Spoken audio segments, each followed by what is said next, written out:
Hello students, good morning. How are you? I hope you will be fit and fine. Student, last video में हमने president and powers and functions of president and vice president के बारे में पढ़ा था और हमने पढ़ा था कि हमारे कॉन्स्टिट्यूशन के आर्टिकल 52 में प्रेसिडेंट से रिलेटेड जो भी चीज़ें दी गई हैं उनका जिक्र किया गया है और आर्टिकल 63 वाइस प्रेसिडेंट के लिए डील करता है और प्राइम मिनिस्टर में हम अब क्या पढ़ेंगे। आर्टिकल 75 डील्स करता है प्राइम मिनिस्टर के लिए। ठीक है, तो प्राइम मिनिस्टर के लिए कौन सा आर्टिकल 75 और प्रेसिडेंट के लिए आर्टिकल कौन सा 52, वाइस प्रेसिडेंट के लिए 63। तो ये आर्टिकल्स आपको याद रखने हैं। He has real power, prime minister के पास क्या होता है, रियल पावर होती है, रियल हेड माना जाता है। और प्रेसिडेंट क्या होता है, स्टेट हेड माना जाता है। तो prime minister is the head of a country, prime minister country का हेड होता है। Qualification to be prime minister of India, India का प्राइम मिनिस्टर बनने के लिए क्या क्वालिफिकेशन होनी चाहिए। सबसे पहले तो वो इंडियन सिटीजन होना चाहिए, तो he should be an Indian citizen. फिर उसकी एज की बात आती, क्योंकि कोई भी चुनाव लड़ने के लिए, कोई भी चुनावी कॉन्टेस्ट करने के लिए हमें क्या करना पड़ता है, अपनी क्वालिफिकेशन कंप्लीट करनी होती है। तो सभी क्वालिफिकेशंस किसी भी पोस्ट के लिए, चाहे president, vice president, Lok Sabha members, Rajya Sabha members, किसी का भी चुनाव अगर हमने लड़ना है तो उसके लिए हमारी एज लिमिट रखी जाती है और इंडियन सिटीजन होना चाहिए। तो इंडियन सिटीजन होना चाहिए और उसकी एज कितनी होनी चाहिए, 25 ईयर्स। और प्रेसिडेंट के लिए हमने क्या पढ़ा था, 35 ईयर्स, और वाइस प्रेसिडेंट के लिए भी 35 ईयर्स। लेकिन पीएम बनने के लिए, प्राइम मिनिस्टर बनने के लिए कितनी चाहिए, 25 ईयर्स। उसके बाद दिया है, he does not carry any job under central और स्टेट गवर्नमेंट, वह कोई भी गवर्नमेंट जॉब ना करता हो, ना तो सेंट्रल लेवल की ना ही स्टेट लेवल की। फिर आता है, he should have the qualification to elect in Lok Sabha, और लोकसभा में चुनने की उसकी सभी क्वालिफिकेशन होनी चाहिए। इसके बाद आता है election of prime minister of India. हमने प्रेसिडेंट के बारे में भी पढ़ा था। प्रेसिडेंट का जो इलेक्शन होता था वो STVS, यानी कि प्रेसिडेंट और वाइस प्रेसिडेंट दोनों का STVS सिस्टम से किया जाता था। और प्राइम मिनिस्टर का जो इलेक्शन होता है वो कैसे होता है, prime minister is chosen by indirect election of India where those people could give vote whom have completed their 18 years age। Prime minister को चूज किया जाता है, चुना जाता है इनडायरेक्ट इलेक्शन के द्वारा, और यहाँ पर उन लोगों को वोट देनी पड़ती है जिनकी एज 18 साल से ऊपर हो चुकी है।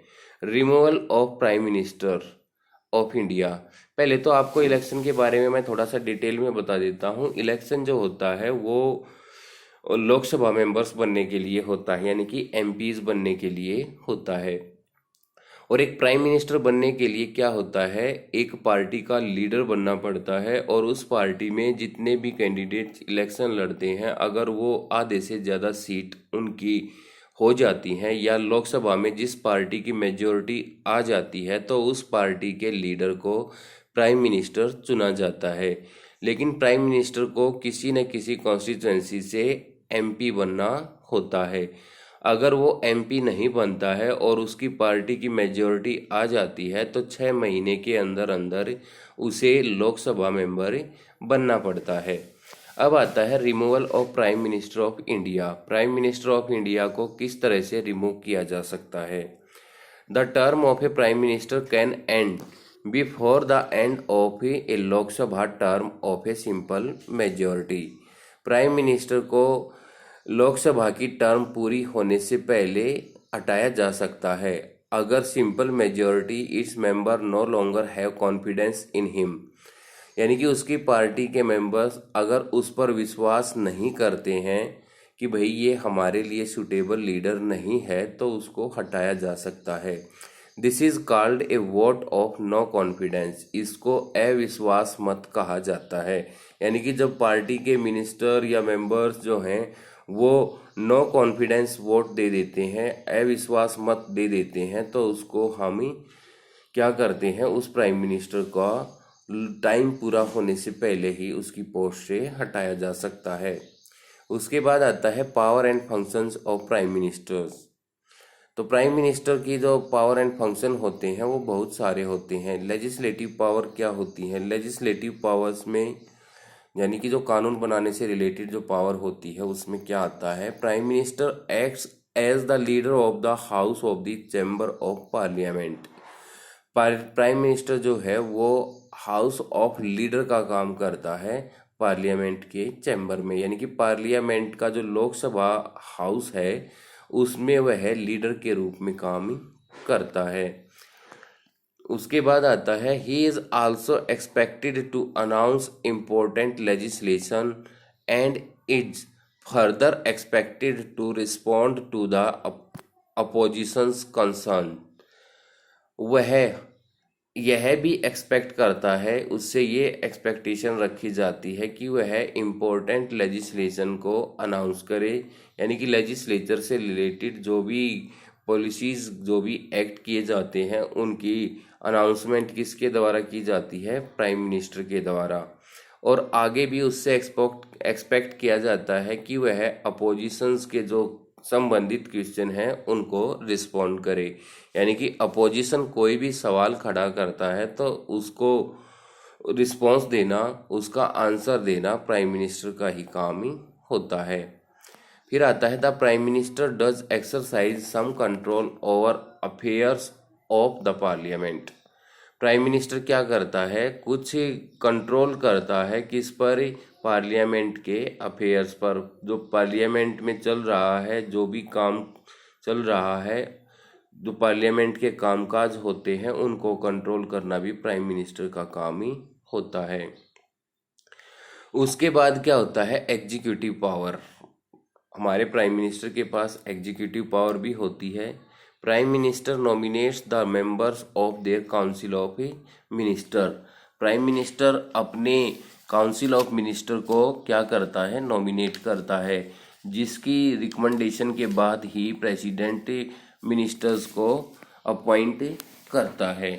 उसके बाद आता है the prime minister is responsible for aiding and advising the president in distribution of work of the government to various ministers। Prime minister responsible होता है कोई भी सहायता करने के लिए या सलाह देने के लिए राष्ट्रपति को कि वो गवर्नमेंट के अलग अलग जो काम है वो अलग अलग मिनिस्टर्स को डिस्ट्रीब्यूट कर दे। या ये कह सकते हैं कि प्रेसिडेंट जो है वो प्राइम मिनिस्टर के कहने के बाद या प्राइम मिनिस्टर की सिफारिश पर ही वेरियस मिनिस्टर्स को अलग अलग काम सौंपता है। उसके बाद आता है the prime minister can retain certain portfolios if the departments are not allocated to any member of the cabinet. Prime minister जो है वो क्या करता है, रिटेन करता है सर्टेन पोर्टफोलियोज, यानी कि निश्चित जो विभाग है वो देता है किसको, department are not allocated to any member of the cabinet, कि वो किसी भी मेंबर को किसी भी डिपार्टमेंट को अलॉट कर सकता है, दे सकता है। तो हमने प्राइम मिनिस्टर के बारे में पढ़ा और उसकी पावर्स के बारे में पढ़ा कि उसके पावर्स क्या होती हैं। तो आप यहाँ तक लेसन को दोबारा से पढ़ेंगे और कोई भी डाउट है तो आप ऑनलाइन क्लास में उसको पूछ सकते हैं। Thank you.